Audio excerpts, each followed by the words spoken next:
right, guys. Today I'm going to go through how to reference data.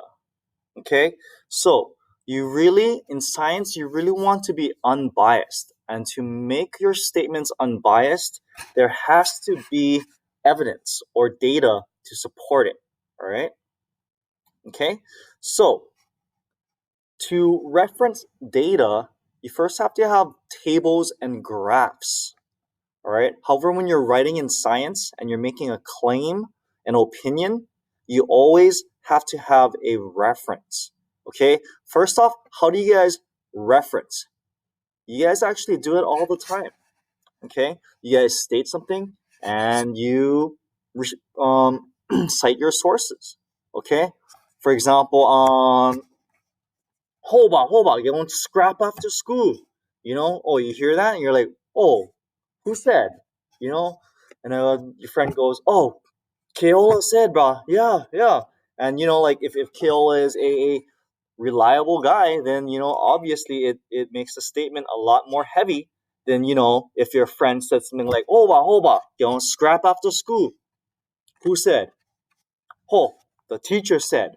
Okay, now in that case, like you might want to be a little skeptical because a teacher is not a good source for a scrap after school. Okay, so hope you guys understand how to make your statements, your opinions a lot more heavy when you're trying to present it. Okay, and to do that, you always have to have evidence to support your claim. Okay, now getting back to science, same thing. You always have to cite your sources or you refer back to your own data. If you make a claim, it has to either refer back to the data in the report or you're going to have to cite a source. Okay? So, first off, to name tables and graphs. All right, in science, data is presented in table and graphs, and you guys have to name them first. Okay, once you name them,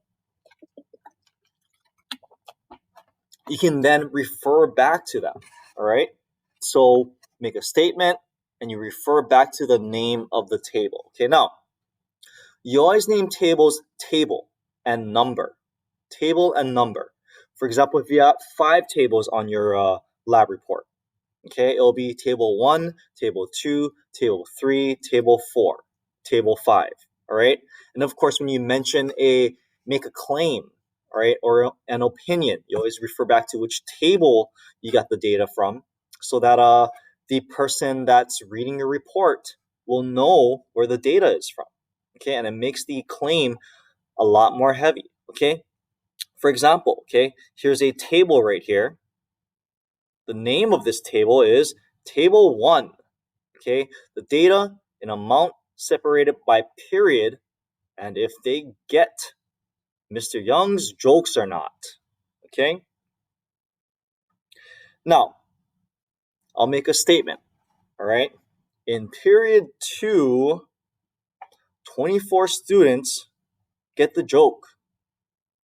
2 students will get the joke a few days later. All right, and that is according to table 1. All right, so that's how you guys make claims. All right, state your claim and then cite or refer, all right, your source or data. Okay, you can also cite or refer first. Okay, you can say according to table 1, all right, in period 5 only 3 people got Mr. Young's jokes, and 21 students got Mr. Young's jokes a few days later. Okay, you guys see how that goes? You first name your data, all right, and then that way, once you make a claim, you always refer back to the data. Okay, now same thing with graphs. However, in science, all pictures are labeled or named figure. Okay, so if you have a map and you have a picture and you have a graph, all right, these will all be different figures. Okay, so figure 1, 2, and figure 3. All right, figure 1 would be the map. Figure 2 could be the picture. Figure 3 can be the graph. All right, and they are named. You put their name tag on the bottom. Okay, you can't really see this. Let's wait till this thing disappears. Okay, so figure one. All right, that's the name of this picture, this graph. All right, comparison between periods of students that get Mr. Young's jokes. Okay, so same thing. Always refer back to the data.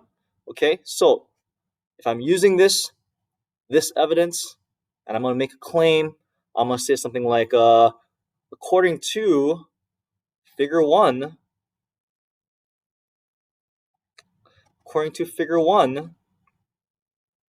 in period 8, only a small amount of people got Mr. Young's jokes, and a huge amount of people got the joke a few days later.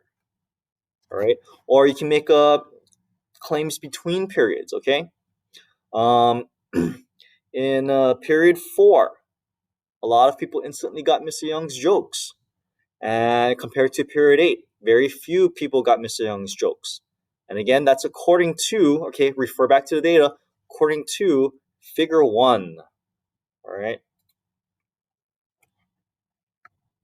Okay. According to figure 1, comparisons between periods of students that get Mr. Young's jokes or not. Okay. All right.